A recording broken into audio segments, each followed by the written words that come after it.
Previously on Down the Ridge with Dr. Patty, we discussed the origin of the bug and how they switched the definition of the things that people use to try to fight bugs off. Today, we're going to be talking about the things that go over your face. And what was the other thing I wanted to talk about? Oh, testing. Hey, I'm Dr. Patty Barch. I'm a traditional naturopath, founder and owner of Naturally Unbridled Wellness and naturallyunbridled.com, where we focus on wellness solutions, not disease management, in the office and via Zoom. This is not medical advice. It's for entertainment purposes only. Nothing I say is true. Don't listen to me.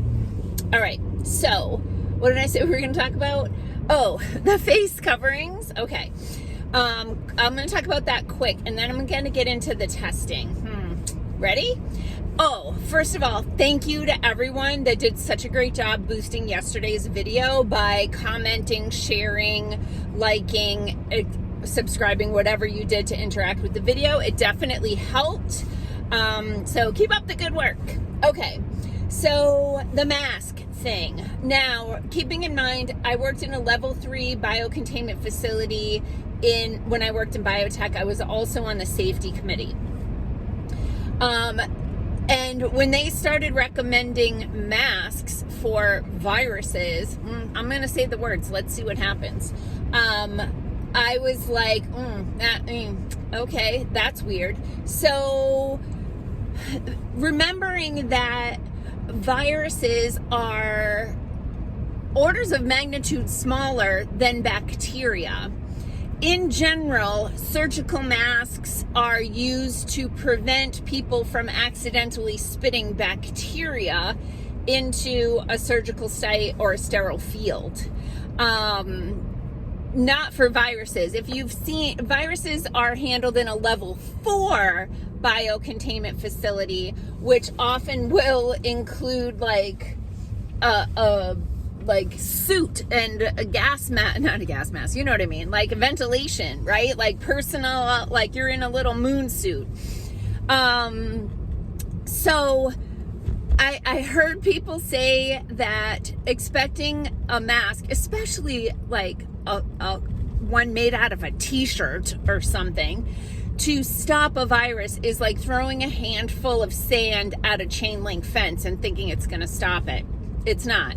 The other problem with masks is that when you have something kind of blocking the front flow or restricting the front flow, you then get that you have the same amount of pressure coming out of the lungs. But now, rather than just you're shrinking down the pathway, which increases the speed and velocity of the exhalation. So think of it like water in a garden hose, right? If you just have the garden hose you're holding it there, depending on your water pressure, it's going to go like 1 to 3 feet and then fall to the ground. But if you put your thumb on that hose, you can shoot that 20, 30 feet. No problem, right? Because you're restricting the flow, which increases the velocity. The other problem with the masks is that people were not trained in the proper way to utilize that personal protective equipment and something called aseptic technique. When we worked in the biosafety facility, if you touched your mask, the very next thing you did was disinfect your hands with a bleach solution, okay? Or your gloves, because you were wearing gloves. But you did not touch your mask and then touch a doorknob or touch your mask and touch a pen, right? Like you kept all that stuff as sterile as possible. So I spoke at the La Crescent School Board Committee to tell them that the use of masks, especially in children who are not approved for their well-being, and I'll talk about that in a minute, but B, not trained in don't touch your face and touch other things, was going to increase the spread of disease. And I called it licking doorknobs, because if you touch your face and you touch a doorknob, it is no different than onto the doorknob. You are spreading those germs. And you know what happened? And I predicted this would happen. as soon as our local government health officials put this mask mandate in place, our numbers of infections skyrocketed because everybody was touching their damn face and then touching shopping carts and all the things. And that's exactly what happened.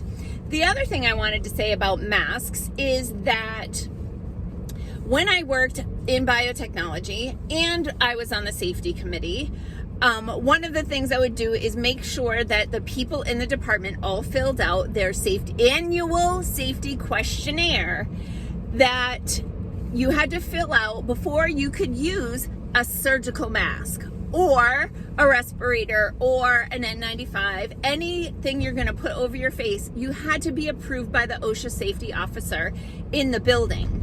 And so you had to fill out this questionnaire that had multiple questions, including, do you have asthma? And if you did check certain boxes on that safety questionnaire, you had to meet with the OSHA safety officer. And sometimes you had to go get cleared from a medical doctor to say that you were healthy enough for that level of personal protective equipment. None of that happened. And you know, the OSHA people were losing their crap over what was happening with the masks because these people take that stuff really seriously, and it was absurd. Final thing about the masks is the Cochrane collaboration, which is medical research. It might not even just be medical. What they do is, I'm pretty sure they're out of Britain, but they do what's called meta-analysis. And a meta-analysis is they take all of the available science information, data, and they compile it, and they do a very comprehensive statistical analysis of that data to prove or disprove a hypothesis, or just to come to a summary to say this is what we found. The Cochrane collaboration did a retrospective, meaning looking backward, meta-analysis, meaning big picture information, lots of comprehensive research and data. They compiled all of that into a report, and they clearly found that there was not only not any benefit to wearing a mask as far as your own protection and your own experience with the infection, but also that it didn't protect others from it as well. And of course, this is a world-renowned facility, company, organization that their whole function, their whole job is to evaluate data and put it together into a comprehensive report. And they said, those things don't work. So I'm already at 8 minutes and there's no way I can talk about testing. So I'm going to save that for tomorrow. So the other thing I wanted to do is say, without using kind of those trigger words, do the best you can. Drop your comments into the, beneath the video of the things you want me to talk about. So I know I'm going to talk about like variants and testing and what was in those shots and the how those shots worked in the body and the different types of things that went awry with those things.